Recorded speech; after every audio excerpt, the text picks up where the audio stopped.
오늘 함께 보실 하나님의 말씀 다니엘서 10장에 있는 말씀 함께 보도록 하겠습니다.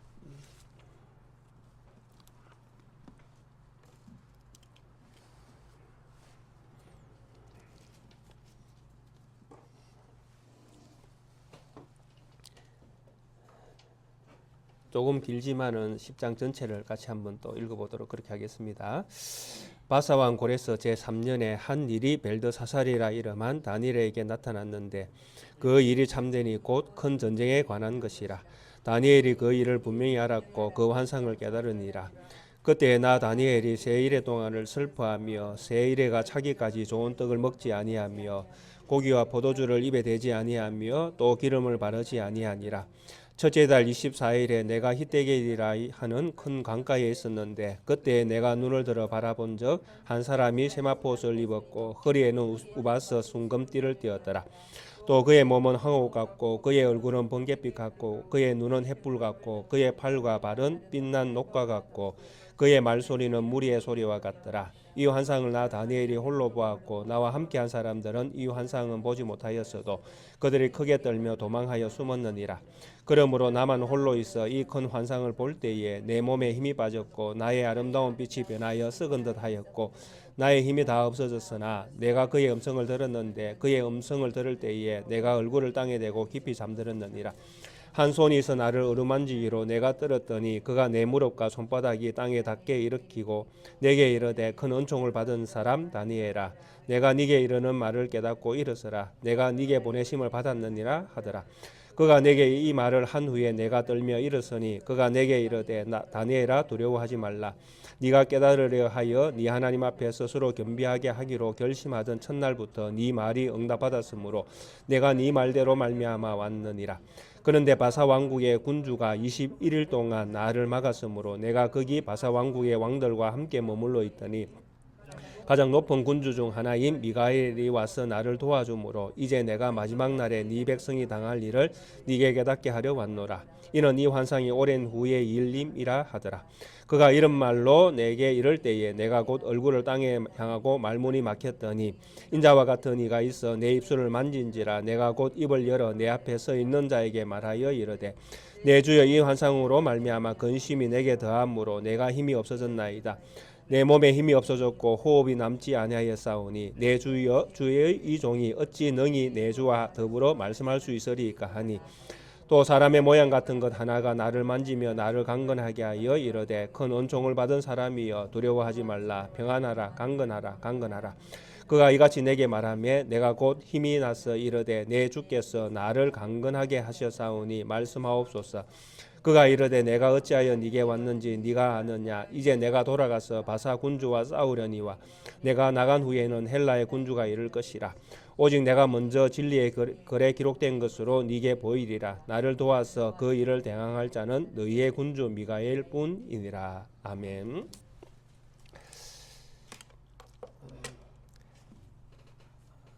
다니엘서 10장에 있는 말씀을 조금 살펴보고 있습니다. 구원의 역사 가운데에서 하나님께서 하신 일들을 이 10장에서 조금 그림자처럼 보여지는 것 같지만은 좀 명확하게 드러나는 부분이 있었습니다. 그래서 이 부분을 조금 생각하고 넘어가는 것이 좋겠다라는 생각이 듭니다. 다니엘이 이스라엘의 어떤 그 회복이 일어나고 이제 이스라엘이 이제 본국으로 돌아갔으니까 실질적으로는 이제 성전이 재건되어지고 이스라엘이라는 나라가 이제 새롭게 시작되어지는 이런 출발을 해야 됩니다. 그런데 실제로 역사 안에서 보시면 이스라엘이 본국으로 돌아갔지만은 실제로 성전을 건축하는 그 일을 할 때에 고레스의 칙령에 의해서 모든 것들이 다 진행되었지만은 역사 안에서는 그것이 허락되지 않았다라는 것입니다. 이스라엘이 본국으로 돌아갔지만은 실제로 성전을 지으면서 한 21년 정도 성전이 건축되지 못하고 이렇게 방해를 받는 이런 공작들이 역사 속에서 일어났습니다. 아마 이 다니엘이 기도한 이 시점도 추정키로는 제가 생각하기로는 아마 성전이 이렇게 지어지다가 방해로 인하여 이렇게 머물러 있는 이런 어떤 소식을 접하고 나서 기도를 시작하지 않았는가 하는 생각을 하게 되어집니다. 그래서 다니엘의 어떤 생각에서는 이제 본국으로 돌아갔으니까 어떻게 보면 이스라엘로서는 제2의 이제 출애굽이 시작이 된 것이죠. 그래서 바벨론으로부터 다시 돌아갔으니까요. 그래서 제2의 출애굽과 함께 새로운 이스라엘의 건설, 그리고 자기가 자기의 인생 가운데 하나님께서 보여주셨던 꿈과 환상 속에서 나타날 미래의 하나님 나라, 이런 것들을 다니엘은 기다리고 있었고 또 그런 것들을 꿈꾸고 있었을 것입니다. 그래서 이런 것들이 이제 자기가 보았던 것들이 현실화되기 위해서는 이스라엘의 회복이 이제 먼저 1차적으로 일어나고 또 이 이스라엘의 회복이 일어나지만 또 방해로 인해서 또 무너지고 그리고 말일에 가서는 마지막 날에 되어질 일들이 이제 역사 안에서 일어나게 되어지는데 지금 현재의 어떤 시간 안에서 보면 다니엘이 생각했던 그런 것들이 이제 이게 천천히 이제 진행되고 있는 상황이 보여지는 것입니다.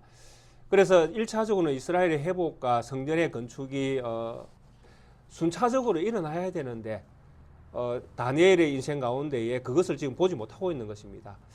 그래서 다니엘은 이런 나라를 꿈꾸면서 이스라엘의 재건을 꿈꾸면서 성전이 빨리 지어지는 이런 것들이 되어지기를 간절히 소망하면서 다니엘은 하나님 앞에 기도를 하지 않았겠는가라는 생각을 하게 되어집니다.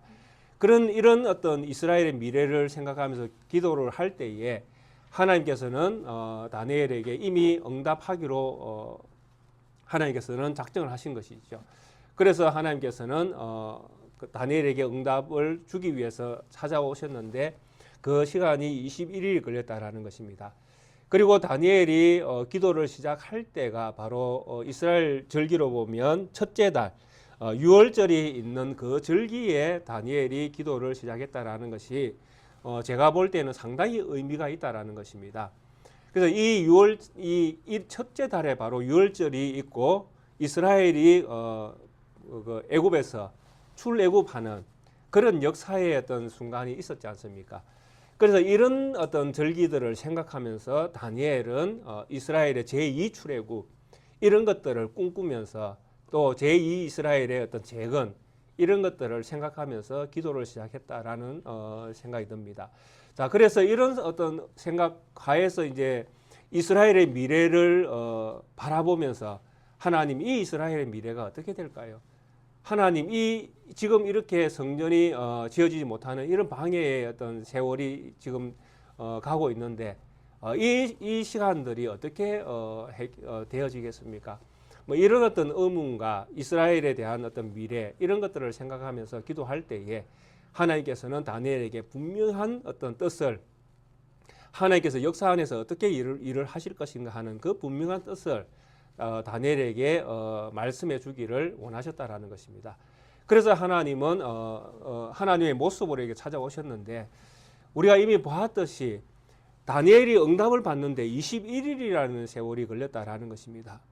그리고 21일 동안 누가 방해를 했는가 하면 바사 제국을 통치하는 그렇게 바사 제국을 뒤엎고 있는 사탄의 무리들이 하나님이 오는 하나님께서 뜻을 전하기 위해서 오는 그 길을 막았다라는 것입니다. 그래서 이런 부분들을 지금 우리는 한번 생각을 해봐야 된다라는 것입니다. 이런 어떤 내용들이 다 뭐하고 연결되어 있다고 제가 생각이 되는가 하면 유월절하고 다 연결되어져 있다고 생각이 되는 것입니다. 그래서 다니엘이 하나님의 뜻을 알기를 원할 때 하나님은 뜻을 전달할 수 있는 분이십니다. 즉각적으로 다니엘에게 하나님은 나타나셔서 하나님께서 하실 모든 계획들을 다 말씀하실 수 있는 분이십니다. 그런데도 불구하고 하나님은 그렇게 하지 아니하시고 세상이 막으면 막는 대로 그렇게 하나님은 역사 안에서 일을 진행하셨다라는 것입니다. 그리고 그 일을 진행하신 그분이 천사도 아니고 천사보다 더 뛰어난 비교도 안 되는 분이시잖아요. 하나님은. 근데 그 하나님이 그렇게 일을 하셨다라는 것입니다.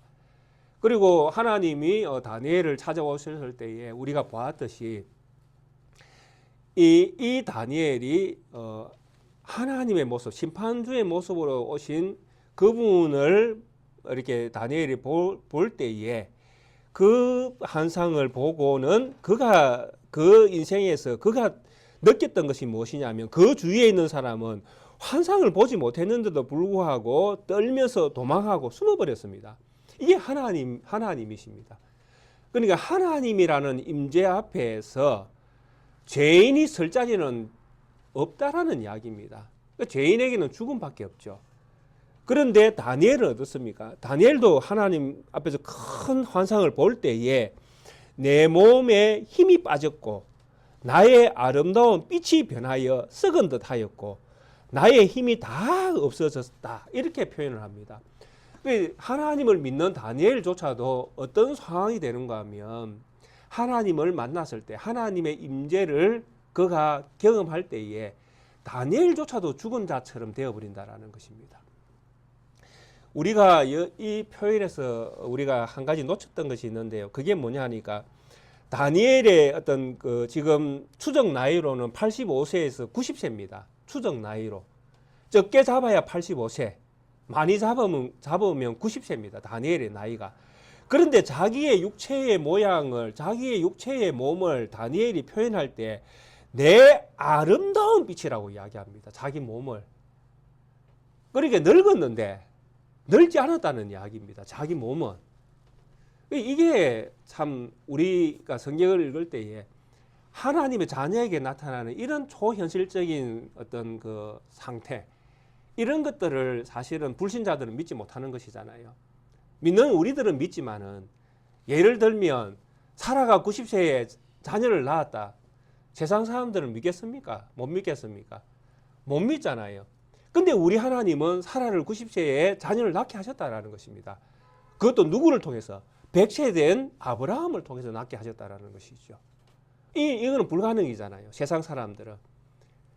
그런데 하나님에게 붙들려 있는 사람들에게는 이런 초자연적인 현상도 일어난다라는 것이죠. 그러니까 다니엘도 이런 상황인 것입니다. 그러니까 자기가 어릴 때에 하나님 앞에 그 우상 앞에 드린 제물을 먹지 않겠다고 할 때에도 하나님께서 초자연적으로 다니엘과 그 친구들을 보호하셔서 실제로 먹은 그 자녀들보다 더 얼굴빛과 그 몸이 생명력 있게 만들어 내셨지 않습니까? 이런 어떤 현상들을 다니엘의 인생 속에서 하나님께서는 끊임없이 다니엘과 함께 하시는 것들을 그 육체에 보여주셨다라는 생각이 듭니다. 그러니까 이런 초자연적인 어떤 육체에 일어나는 현상은 하나님의 임재하심으로 나타나는 것이죠. 그러니까 그 시대에 하나님은 다니엘을 통해서 하나님이 살아계시다라는 것을 보여주. 이것이 제가 유월절과 연결되어 있다라는 것입니다. 유월절이 무엇입니까? 하나님이 우리의 죄악을 덮어주신 사건이잖아요. 이스라엘 예굽 백성들에게는 그들의 죄를 덮지 아니하시고 그 밤에 하나님이 그 땅을 치러 오실 때에 그 땅의 장자들을 하나님께서 다 멸하실 때에 하나님께서 유독 이스라엘 백성들 집은 넘어갔지 않습니까? 문설주 임방에 발려있는 그 피를 보고 하나님은 그 집을 유월 넘어가신 사건이잖아요. 그래서 하나님께서 하나님의 백성들에게는 그들의 죄를 묻지 아니하시고 그들의 죄를 넘어가셔서 그들을 하나님의 자비로 덮어주신 사건이 유월절 아닙니까? 이것이 다니엘에게 반복되었다라는 것입니다. 죽은 자와 같은 다니엘에게 하나님의 인자 같은 이가 그에게 찾아오셔서 그의 몸에 손을 얹는 순간에 그 몸이 회복되어지고 일어나게 되어지는 그런 엄청난 변화가 일어났다라는 것이죠. 이게 바로 하나님의 손길이 우리에게 주시는, 하나님의 손길이 덮어주시는 하나님의 자비와 긍휼의 표현이라는 것이죠. 제가 처음에는 이것이 하나님의 어떤 그 친근한 이런 표현으로도 제가 설명을 드렸지만은 친근을 넘어서는 표현이었다라는 것이죠. 친근을 넘어서서 하나님의 다니엘을 새롭게 창조해내는 그런 능력이 하나님의 손길에 있었다라는 것입니다. 그래서 이런 손길은 뭐 다니엘에게 갑자기 나타나면 뭐 이상하지 않습니까? 그러나 역사 안에서 이런 손길을 맛본 사람이 있었다라는 것입니다. 누구였습니까? 우리가 잘 알고 있는 출애굽기 33장에 보면 하나님께서 누구를 덮어주십니까? 모세를 덮어주십니다. 그때에도 하나님으로 표현되어져 있는 반석이 등장하지 않습니까? 반석이 등장하고 반석 그 틈 사이에 하나님께서 모세를 세우시고 그리고 하나님은 그 위를 덮고 지나가시고 모세는 하나님의 등을 보았어도 죽지 않는 상태가 되어지는 것. 그것이 바로 모세에게 하나님이 죄를 묻지 않으신 것이죠. 그 앞에 하나님께서 이렇게 말씀하셨지 않습니까? 하나님께서 모세에게 이 광경을 보여주기 전에 하나님께서 이렇게 말씀하십니다. 나를 보고 하나님인 나를 보고 살 자가 없느니라 하셨습니다. 하나님께서. 그런데 하나님께서 모세를 살려주셨다라는 것이죠. 그게 바로 하나님의 덮으심입니다. 우리의 죄악을 우리의 죄를 묻지 않으시고 덮어주시는 하나님. 이것이 다니엘이 10장 처음 시작할 때에 6월절에 기도를 시작한 것과 밀접하게 연결되어 있다는 것입니다. 그리고 장차 일어날 이 큰 전쟁하고도 이 내용이 다 연결되어져 있다는 것입니다. 하나의 줄기로. 다니엘이 본 이스라엘의 미래는 큰 전쟁에 빠지는 상황입니다. 이스라엘의 미래는 큰 전쟁이 치르는 것입니다. 그런데 이 큰 전쟁은 인자가 오는 전쟁, 인자가 오시기 위해서 치르는 전쟁인데 이 전쟁의 출발이 뭐냐 하니까 바로 이스라엘의 범죄함 때문에 그렇습니다. 전쟁의 출발은 하나님이 이스라엘을 버리시는 것은 철저하게 그들이 하나님을 버렸기 때문에 그렇습니다. 그래서 하나님께서 이스라엘을 버리신 버리신 증거를 보여주시는 것이 전쟁을 통해서 이스라엘을 멸망시키시는 거잖아요. 그것이 바로 큰 전쟁입니다. 이스라엘이 장차 맞이하게 될 큰 전쟁은 이런 이스라엘의 범죄함으로 인하여 그들에게 주어지는 것이죠. 그러니까 다니엘은 이스라엘의 어떤 그 재건과 또 그 하나님 나라가 오는 이런 어떤 것들을 바라보면서 기도를 하고 있는데 실제로는 뭘 보는가 하면 전쟁을 보고 있는 것입니다. 전쟁을. 근데 이 전쟁은 잔인하기 거지없을 정도로 이스라엘을 완전히 파괴시키는 전쟁이 되어집니다. 그래서 마태복음 24장에서는 종말처럼 표현을 하고 있지 않습니까? 마태복음 24장도 잘 이해를 하셔야 되는데 그 마태복음 24장도 AD 70년을 기준으로 보고 그 내용을 보셔야 됩니다.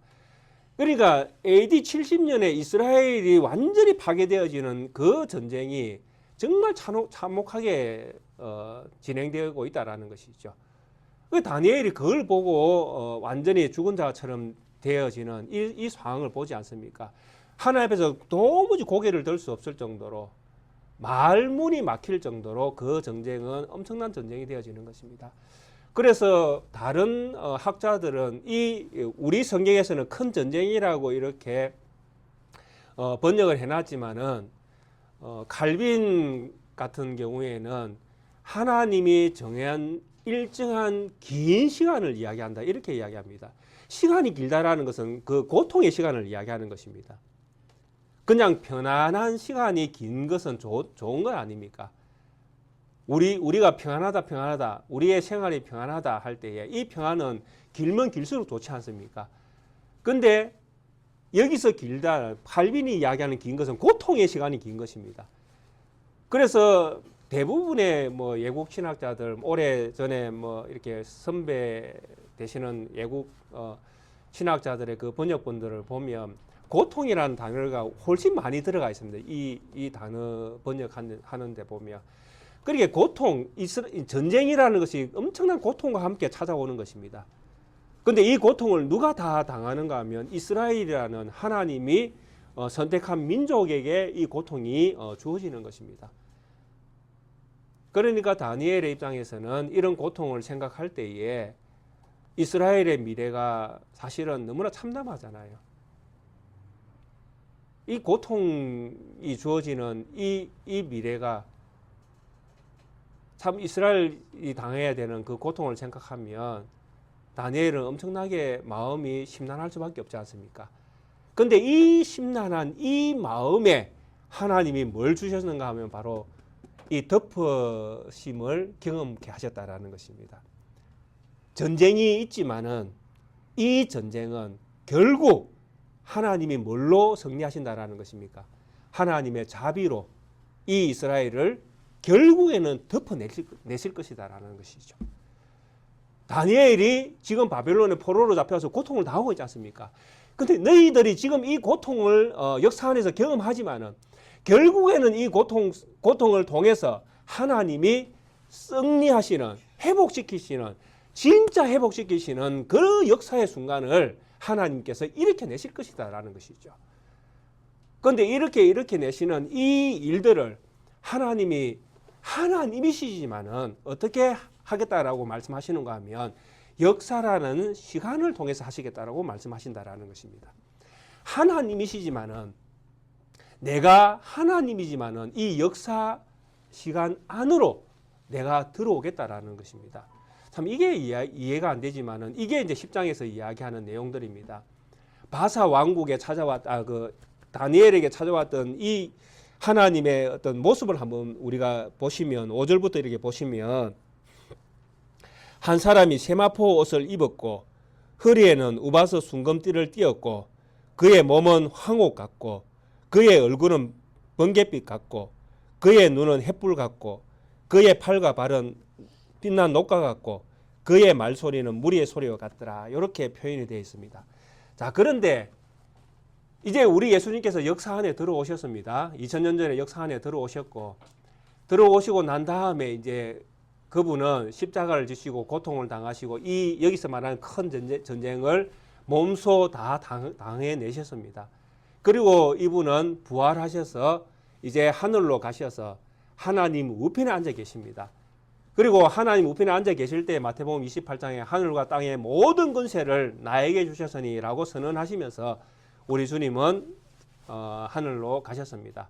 그리고 그 제자들에게 아버지와 아들과 성령의 이름으로 세례를 베풀 것을 명령하시면서 그분은 하늘로 가셨습니다. 하나님 보좌로 이제 다시 올라가신 거죠. 하나님의 자리를 찾아가신 것이죠.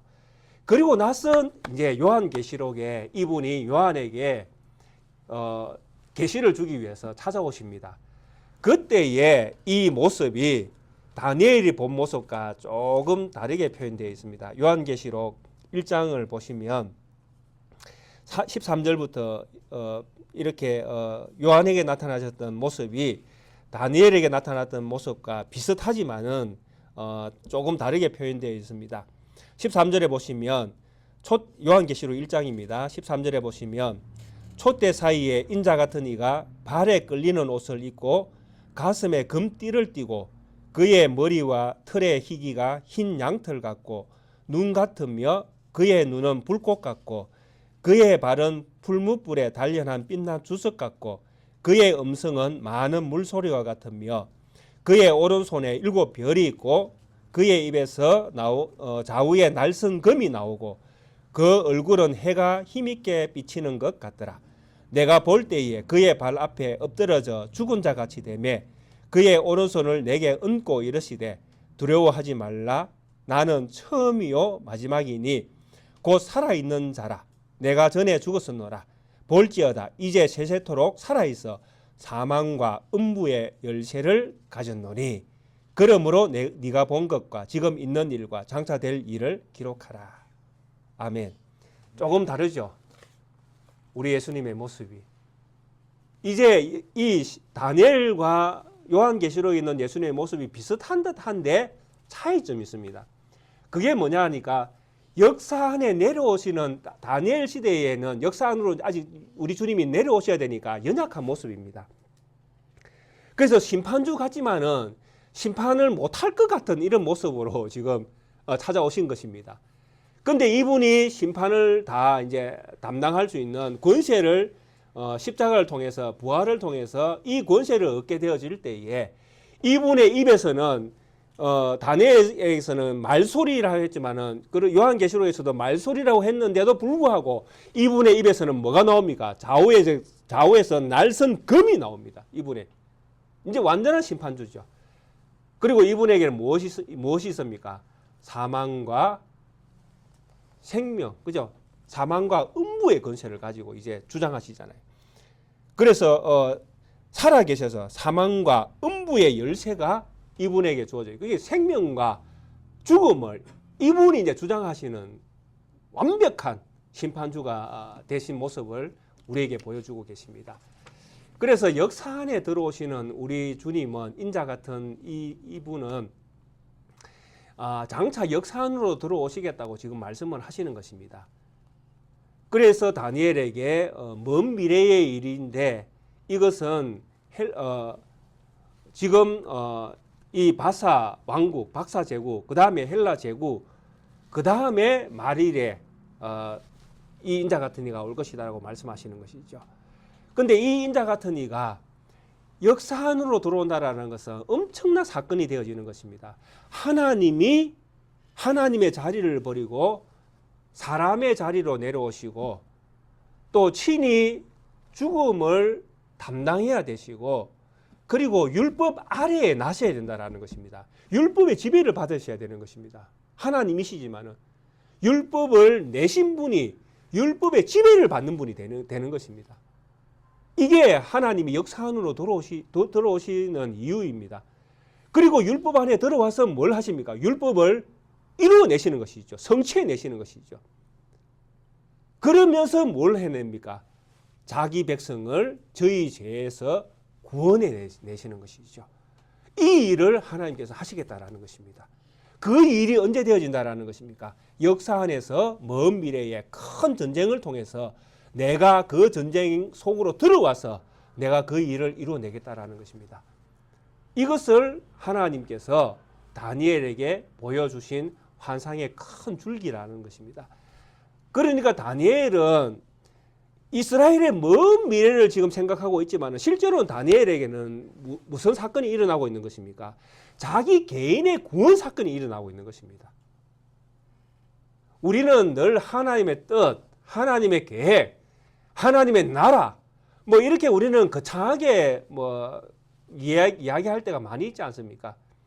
무슨 교회에서 뭔가를 하면 하나님의 뜻을 위해서 하나님께서 기뻐하시는 그 뜻을 위해서 그것을 이루어드리기 위해서 그것을 어떻게 하기 위해서 우리는 하나님 앞에서 큰 것들을 하는 것처럼 그렇게 떠벌리지 않습니까? 그러나 진작 하나님이 우리 개인 한 사람 한 사람을 각 개인의 환경 속에서 하나님이 믿음을 붙들고 살아갈 수 있도록 날마다 하나님께서 믿음의 형제 자매들과 함께 하시는 이유가 도대체 무엇이겠습니까? 그 이유는 바로 하나님이 한 영혼을 하나님의 자녀로 완성해내기 위해서 그분을 붙들고 있는 거 아닙니까? 그러니까 개인에게는 구원의 완성으로 나아가는 길이죠. 모든 인생의 어떤 역사가 내 인생의 70과 80과 90이라는 그 세월은 내가 하나님의 자녀로서 살아내는 시간들이라는 것입니다. 거창하게 하나님 뜻을 이루고 이런 것이 아니라 내가 하나님의 자녀로서 내가 하나님 앞에서 믿음을 지키는 하나님의 신실한 자녀로서 내가 하나님 앞에 붙들려 있는 시간들이라는 것이죠. 그러니까 우리에게는 무엇이 중요합니까? 오늘 이 시간이 중요한 것입니다. 오늘 이 시간 내가 하나님의 자녀로서의 믿음을 가지고 있는가 하는 것이죠. 근데 이 믿음이라는 것은 사실 우리가 생각할 때에 믿음이라는 것도 우리가 참 크게 생각할 때가 있거든요. 하나님 앞에 큰 믿음을 가져야 된다. 하나님 앞에 더 좋은 믿음을 가져야 된다. 하나님 앞에 더 바른 믿음을 가져야 된다. 뭐 여러 가지 믿음 앞에 수식어를 붙일 수 있지 않습니까? 근데 믿음이라는 것은 바른 믿음과 큰 믿음과 좋은 믿음과 뭐 여러 가지 수식어를 붙일 수 있다 할지라도 믿음이라는 것은 제가 생각할 때에는 하나님에 대한 마음이 변하지 않는 것이 믿음이라고 저는 믿습니다. 그러니까 하나님을 향한 우리의 마음이라는 것이 있지 않습니까? 하나님을 향한 우리의 생각, 믿음, 하나님에 대한 우리의 사랑, 그 마음이 변하지 않는 것입니다. 그게 믿음이죠. 왜 이 말씀을 드리는가 하면 사람이기 때문에 우리가 연약하기 때문에 환경의 지배를 받는다라는 것입니다. 그러니까 편안할 때는 누구나 다 하나님을 믿을 수 있지 않습니까? 우리 하나님은 좋으신 하나님이니까요. 나를 평안케 하시는 하나님이잖아요. 그러니까 하나님이 나를 평안케 할 때는 내 믿음이 좋은지 나쁜지 구분도 안 가요. 왜? 항상 좋으니까요. 하나님 앞에서. 그런데 우리의 환경이 이제 이 믿음을 가름할 때가 있다라는 것입니다. 그게 뭐냐라고 하면 전쟁과 같은 고난, 병들거나 죽을 때가 다 되거나 죽을 이런 어떤 상황에 놓이거나 내 사업이 망하거나 내가 살고 있는 집이 뺏기거나 그래서 내가 당장 이렇게 바깥으로 내쫓겨야 될 상황이 생기거나 이런 여러 가지 상황들이 그러니까 내가 감당할 수 없는 감당하려고 해도 답이 없는 것과 같은 이런 일들을 만나게 되어지면 우리의 믿음이라는 것들이 이제 드러난다라는 것입니다. 흔들릴 수가 있거든요. 그때에도 우리는 뭘 해야 됩니까? 하나님에 대한 사랑을 우리는 변함없이 가져야 된다라는 것입니다. 아멘. 왜? 광야를 우리에게 주셨지 않습니까? 광야를 주신 이유는 철저하게 하나님을 믿는가 안 믿는가 그걸 보시려고 하나님께서 주셨다고 말씀하시잖아요. 그러니까 이스라엘 백성은 광야에서 뭐 했습니까? 불신했잖아요. 하나님이 채워주실 것인데도 여전히 그들은 떡이 없다, 뭐 고기가 없다, 물이 없다. 오늘 우리가 느헤미야 읽으면서 하나님께서 다 주셨다고 말씀하시지 않습니까? 다 보았잖아요. 마른 홍해가 왜 갈라집니까? 느닷없이. 하나님이 우리와 함께 하기 때문에 하나님이 이스라엘 백성과 함께 하셨기 때문에 그런 일들이 일어난다라는 것이죠. 그러니까 우리에게는 그런 어떤 어려운 환경들을 통해서 하나님께서 늘 우리에게 하나님께서 하기를 원하시는 것은 더 하나님을 의지하기를 원하는 것이죠. 하나님은. 다니엘에게도 마찬가지 아니겠습니까? 노년에 이스라엘의 미래를 생각하며 기도할 때에 그가 모든 것들을 다 포기할 그런 상황이잖아요. 그런데도 불구하고 그에게 꿈과 환상을 통해서 이스라엘의 미래를 보여주면서 하나님께서 더 그에게 뭘 더 다짐해 주셨습니까? 내가 너를 덮었다라고 이야기해 주시잖아요. 이것이 진정한 구원이다라고 말씀해 주신 것입니다. 이것이 장차 이스라엘의 역사에서 완성되어질 구원이다라고 하나님이 담겨와서 다니엘에게 보여주신 것이 다니엘을 덮어주신 내용입니다. 그러니까 구원이라는 것은 역사의 시간이 있을 뿐이지 구원의 내용은 언제나 동일했다라는 것입니다. 하나님이 우리를 덮어주시면 그걸로 모든 것은 끝이 난다라는 것입니다. 예수 그리스도의 십자가의 능력이 우리와 함께하면 우리의 구원은 이미 완성되어져 있다라고 우리는 믿어야 된다라는 것이죠. 그러면 우리는 이 믿음으로 우리가 살아내면 되는 것입니다. 믿음으로. 이 나라의 어떤 부귀 또 우리가 살고 있는 육체의 어떤 건강 또 잘 되는 것 이런 것들을 꿈꾸는 것이 아니라 하나님의 자녀로서의 믿음을 지켜 살아내는 이 그 하루를 우리는 꿈꿔야 된다라는 것입니다. 우리가 이미 경험하고 있지 않습니까? 앞에 대통령의 그 탄핵을 얼마나 많은 사람들이 간절히 원하고 또 원했습니까? 물론 원하지 않은 사람도 있지만은 그러나 원했던 사람들의 입장에서 보면 이것이 그들의 바람대로 다 되지 않습니까? 그러면 이 탄핵이라는 것이 이렇게 결정되어지고 나면 세상이 바뀌어야 되잖아요.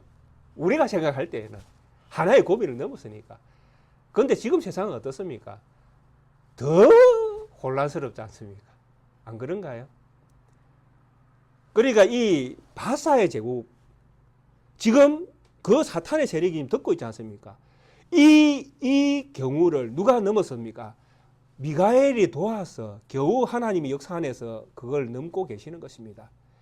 그런데 바사 제국, 지금 현재 다니엘이 534년, 536년에 이 일들을 경험하지만은 하나님이 하시는 그 일들을 끊임없이 이 바사 제국을 듣고 있는 그 악의 무리들은 끊임없이 방해를 했다라는 것입니다. 역사 안에서. 그래서 이 다음의 역사에 보면 뭐 에스더 뭐 이 성전만 짓지 못하도록 방해한 것이 아니라 이스라엘이 서는 것 자체를 그 사람들은 끊임없이 방해했지 않습니까? 에스더 때에는 아예 400 뭐 몇 년 아닙니까? 그때에는 아예 이스라엘을 완전히 몰살시킬 계획도 세웠지 않습니까?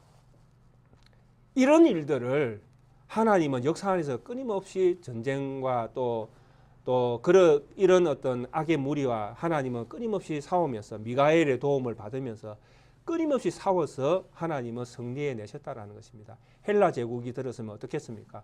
헬라 제국도 똑같이 이스라엘을 방해한다라는 것입니다. 그게 11장 12장에 나오거든요. 역사가 바뀐다고 해서 하나님의 나라가 세워지는 것들을 역사가 허락하지 않는다라는 것입니다. 끊임없이 방해한다라는 것입니다. 그런데 하나님은 그것을 넘어서 결국에는 하나님 나라를 만들어 내셨다라는 것입니다. 그래서 우리는 역사 안에서 만들어낸 하나님의 나라 안에 우리는 들어와 있는 것입니다. 이것은 시간의 어떤 한계 속에 들어와 있지만은 시간의 한계를 벗어난 나라입니다. 그래서 하나님은 이 나라로 우리 모든 성도님들을 다 부르셨고 그 나라의 한 구성원으로 하나님은 믿음의 자녀로 오늘 이 시대에 하나님께서 두신 그 자리에서 믿음의 사람으로 살아가도록 하나님은 보내신 것입니다.